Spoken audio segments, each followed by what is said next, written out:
Okay, cool. All right, JT. Ready to roll? Yeah. Yeah? Okay. All right. Sounds good. All right, so when and how were you connected with the Seahorses?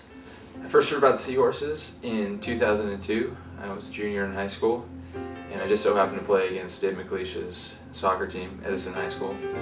I was at Marina High School at the time, and after the game, he asked me to come out and practice with the team. And I thought it was a pretty good opportunity for a player in high school to be asked to play for a semi-professional team. And so I was really excited about it. And he just, he kind of left me with a little side note that it was a Christian soccer team, and I really didn't think anything of it. I just thought it was an amazing opportunity, so I went out and practiced with the guys. But it was God's plan that I should hear about the gospel through that team, and I really saw a difference in their lives, and it really impressed me.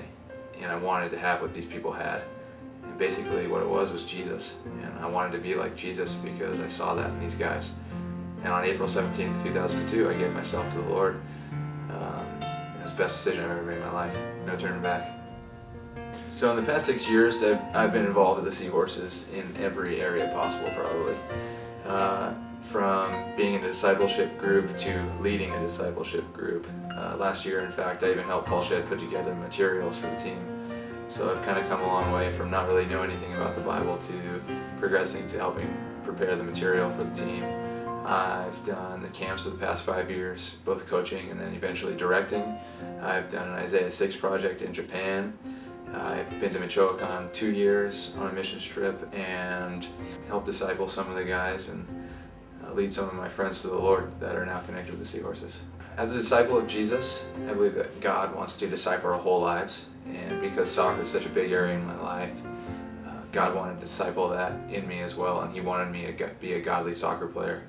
And I'm not saying that I fully attained to being like this perfect soccer player or anything like that, but as far as my attitude and my motives, God definitely has done an amazing work in my life through my perspective of what it was to be a Christian athlete.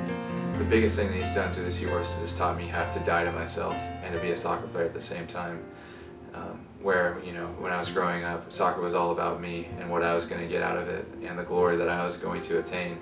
But the Seahorses gave me a perspective that it wasn't about me, it was about actually using the gifts that God gave me for other people, to help disciple guys that were on the team, to use it as a gift to cross barriers that I couldn't cross without it. And so really, God allowed me to die to soccer, and that was probably the biggest thing I learned.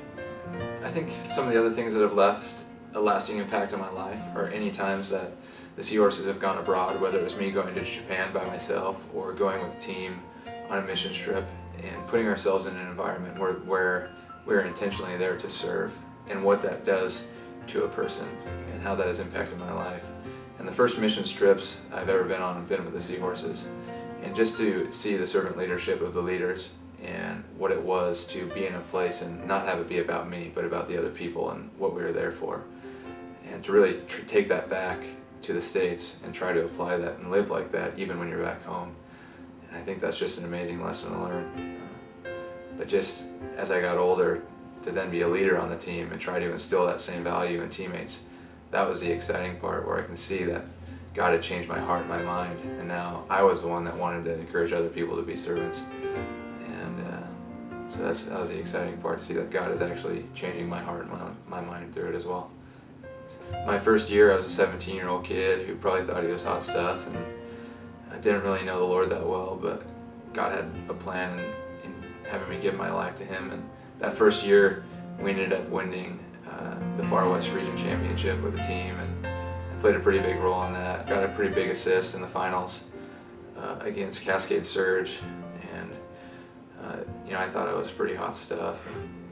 And then by my 6th year, we ended up not doing so well. It was probably our worst season. But I remember that I just had way more of a godly outlook on what the sport was and what we were really there for. And I really had a perspective now that God could actually teach me more through a losing season than He could through a winning season. And just how something like that isn't going to determine, who I am. God, says so much more about me than wins and losses. And just to see my perspective, how that changed over the years, and how I didn't even need to win or be the best necessarily. And that's important stuff, but it wasn't going to control my identity and who I was. I could still go out there and do the best that I could. But at the end of the day, it wasn't going to determine who I was. Before, when soccer was my God, if I lost, I was a loser. If I won, I was a winner. But at the end of my 6 years, that wasn't the shallowness of my identity. It was something so much more than that. And so I could hold my head up high at the end of the day, knowing that God had me there for a reason. And what we were doing was so much bigger than the wins and losses column.